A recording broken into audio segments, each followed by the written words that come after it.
Owayesakuba ngusihlalo obambeleyo kwibhodi kunye nosomaqhuzu kwa-SAA uVuyisile Kona uthi wanqunyanyiswa emsebenzini ngenxa yokuba wayengavumi ukufezekisa izinyanzeliso zosapho lwakwaGupta. Kwelinye icala igosa eliphezulu kwaTransnet umnumzana Daniel Phatlane uthi kwakufanele ukuba le nkampani yayinqumamisile inkxaso yayo ngakwi-New Age Breakfast emva kokupapashwa kweengxelo ezingentlanga ngamaphephandaba ngolu sapho lakwaGupta.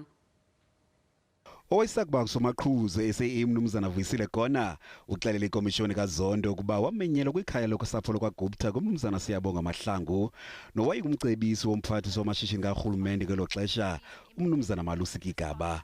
Uthi kule ntlanganiso Ajay Gupta wayenenjongo zokumfumbathisa ukuze asebenzisane nosapho lwakhe.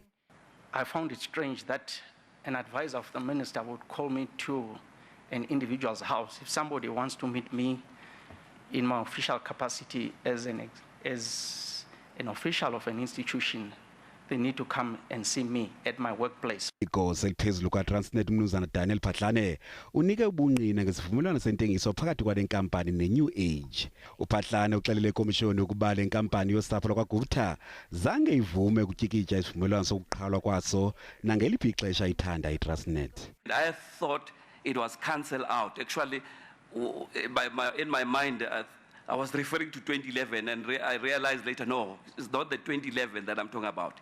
It's this one, the 2014. Actually, it was not signed out. It was reviewed and changed. Komso lekomishoni iza kuva ubungqina obumayelana noshishino lwezophapho kweli.